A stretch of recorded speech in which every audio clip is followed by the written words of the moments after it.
Hello, I'm Brian with LearnNowEarnNow.com. Today I'm going to show you a technique that you can use to literally cut through the resistance that some of your clients have to your sales presentation or informational seminar. The way that I like to begin is after everyone's been seated and the introductions are made, I take a simple 8.5 by 11 sheet of paper along with a pair of scissors and I hand it out to several members of the audience. If you have a large audience, maybe hand out 7 or 8 sheets of paper along with scissors and ask people to volunteer to help you with a quick experiment.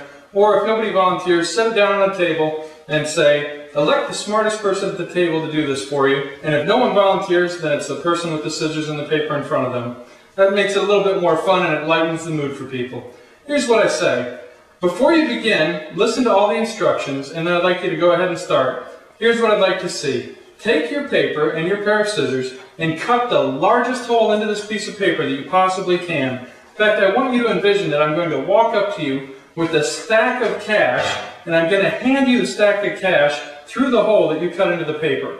The larger the hole in the paper, the larger the stack of cash that I'll be able to hand you. So go ahead and begin and cut the largest hole in that piece of paper that you can. If you're following along at home, please pause the tape now. Do this at home and then come back. It'll give you a better idea of what your clients will experience when they do it. Now we've had a chance to pause and come back. My average client will cut a hole into a piece of paper that'll look something like this. It's a frame with a hole cut into it, possibly round or possibly more of a square picture frame. This is sort of a rounded frame. This is a pretty good hole cut into the piece of paper. Has a very thin, small frame. And then you can actually hand a fairly large size stack of cash right through there. So that's a pretty good hole. That's a good example of what can be done. Some of the other people will do something simpler. They'll just cut a large round hole into the paper. Still not bad. You can receive a decent stack of cash through there. Occasionally somebody will get creative and do some kind of origami and they'll try to fold the paper a couple of ways and cut into it. And I've seen people come up with things where they actually end up with smaller holes instead of one big hole. And that doesn't work out so good. You can barely get a hand through there to hand them the cash. This is where it gets interesting. I say to my clients, now let me show you what we can do when somebody that has the same tools and the same supplies has just a little bit different knowledge and they apply that knowledge.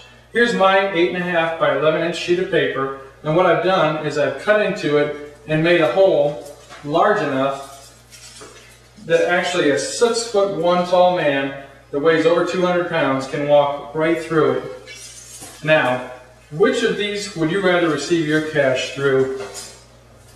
The small frames, the good sized little picture window, or something that's large enough to almost drive an entire bobcat through and deliver a truckload of cash right to you? I think it's plain to see that just because we have the same tools at our disposal doesn't mean that we'll end up with the same results. If you'd like to see how to get better results from the current tools and situations that you have, please visit us today at the website listed.